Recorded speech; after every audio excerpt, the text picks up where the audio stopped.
कहा कि ईश्वर को नहीं मानना क्योंकि अब ब्राह्मणों के गलत। रामास्वामी पेरियार को मेरा नमन, जगदेव प्रसाद एल सिंह को भी नमन, मंच पर बैठे हमारे सभी साथी को अभिनंदन और दर्शक दीघा में बैठे सभी साथी को मेरा जय मूल्यवान। साथियों, आज हमने रामास्वामी पेरियार की जयंती मनाने का हमारा सेल्फ निर्णय था। हम लोग सोचे कि एक पेरियार जयंती मनाए हुए बहुत दिन हम लोग हो गए, बीच में हम लोग छोड़ दिए थे इनको, तो हमने सोचा कि इसको मनाना ज़रूरी है और इसके माध्यम से हमको अपने लोगों को अधिक से अधिक यहाँ जमा करना था। चूँकि हमको कुछ संदेश देना था, कुछ बातें बतानी थी संगठन के प्रति कि जिला में कैसे काम हमारा होगा, बेस कैसे मजबूत होगा। इस उद्देश्य को लेकर हमने मीटिंग को रखा था। लेकिन कर्मचारी वर्ग जो हमारा है ये सोया हुआ लोग है। इसको कमाने खाने मौज मस्ती करने में बहुत मज़ा आता है और उसमें वो रह जाते हैं। आज संडे थे, संडे को लोगों ने आज मटन डे के रूप में मनाने का काम किया होगा।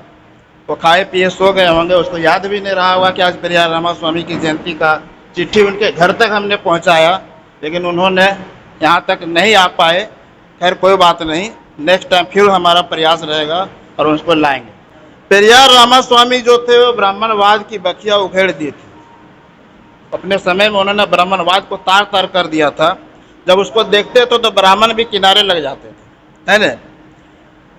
वो क्या था कि ब्राह्मणों की संस्कृति और उसकी सभ्यता बहुजनों की संस्कृति सभ्यता नहीं है। उन्होंने बताया जो ब्राह्मणों की सभ्यता है संस्कृति वो हमारी सभ्यता नहीं है। उन्होंने पेरियार रामास्वामी ने बोले, इसलिए हम उसके संस्कारों को अपने सिर पर क्यों ढोवें, ये पेरियार रामास्वामी ने बोले थे। दूसरी बात उन्होंने बोले कि मंदिरों में बहुजनों से हो रही करोड़ों अरबों की आमदनी कब तक बंद हो गई होती जब हमारे लोग जो है उस पर अगर उसके कार्य को नहीं करेंगे, उसके रीति रिवाज को नहीं अपनाएंगे, उसके सिस्टम को फॉलो नहीं करेंगे तो ये कब का बंद हो गया रहता है ना।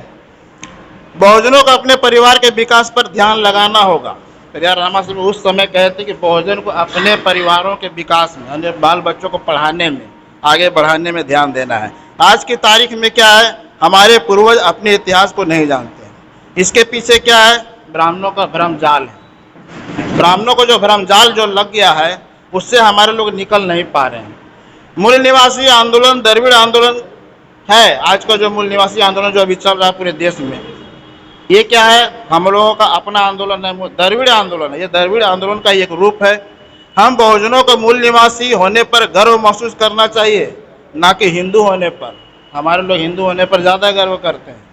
ज़्यादातर हमारे लोग 85% हो या 97% हो, उसमें मैक्सिमम लोग जो है हिंदू हिंदू हिंदू की आवाज़ लगाते हैं और अपने को गर्व महसूस करते हैं। जो हमारे लोग हिंदू नहीं है, कॉन्स्टिट्यूशनल रूप से वो क्या है, SC ST OBC माइनॉरिटी लोग हैं, है ना। इसलिए इन्होंने कहा कि हमें हिंदू होने पर गर्व नहीं करना चाहिए। हिंदू अगर कोई है तो वो आर्य ब्राह्मण हिंदू है। पेरियार रामास्वामी का कथन था। इन्होंने जो आंदोलन चलाए वो निज आंदोलन चलाए, है ना। निज आंदोलन के कुछ एजेंडे थे। इन्होंने लिखा कि ईश्वर को नहीं मानना क्योंकि अब ब्राह्मणों के गलत इरादे का आविष्कार है, ऐसा पेरियार रामास्वामी। बहुजनों को मंदिर नहीं जाना चाहिए। बहुजनों को किसी भी प्रकार का धार्मिक कार्यकलाप नहीं करना चाहिए।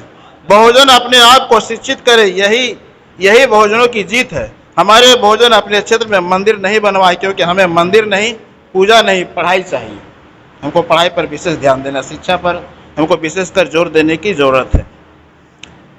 इसके अलावा साथियों, हमारे लोग जो हैं क्या है, बहुत ज़्यादातर लोग गुलामी की ओर, गुलाम में फंसे हुए और गुलामी को ही मजबूत करने में लगे होते हैं। तो गुलाम के प्रकार, लोग कितने प्रकार के गुलाम होते हैं? गुलाम जो है 3 प्रकार के हैं, इसमें लिखा हुआ है। पहला गुलाम वह होता है जो परंपरागत रूप से गुलाम के घर पैदा होता है। जैसे हमारे बाप दादे अगर गुलाम है, अगर हम पैदा लिए तो हम खानदानी गुलाम हुए। दूसरा गुलाम वह होता है जिसको गुलाम बना लिया जाता है, नए नए लोगों को गुलाम बनाना। तीसरा जो है सबसे खतरनाक गुलाम होता है, वह बाबा साहब के द्वारा दिए गए अधिकार का सबसे पहले फायदा उठाता है। यानी बाबा साहब के जो अधिकार दिए गए वो पाने के लिए लालायित रहते हैं, उसको पा लेते हैं। पढ़ लिख कर नौकरी या कोई बड़े पद पर जैसे विधायक, मंत्री, सांसद या IAS IFS बनता है और गुलामी ब्राह्मणों की करते हैं। जब वो बन जाते हैं तो ब्राह्मणों के पैरों तले वो नतमस्तक हो जाते हैं, उसमें दंडवत हो जाते हैं वहाँ, है ना। परफेक्ट गुलाम वे होते हैं जो अम्बेडकर वाद के लिए अड़चन पैदा करते हैं। जैसे आप अगर अम्बेडकर की विचारधारा को लेकर चल रहे तो तरह तरह की ताना वो देंगे या आपकी बातों की अवहेलना करेंगे और आपका दुष्प्रचार करेंगे, वो आदमी ज़्यादा खतरनाक होता है। वे खाते हैं बाबा साहब का और गुण ब्राह्मणवाद का गाते हैं।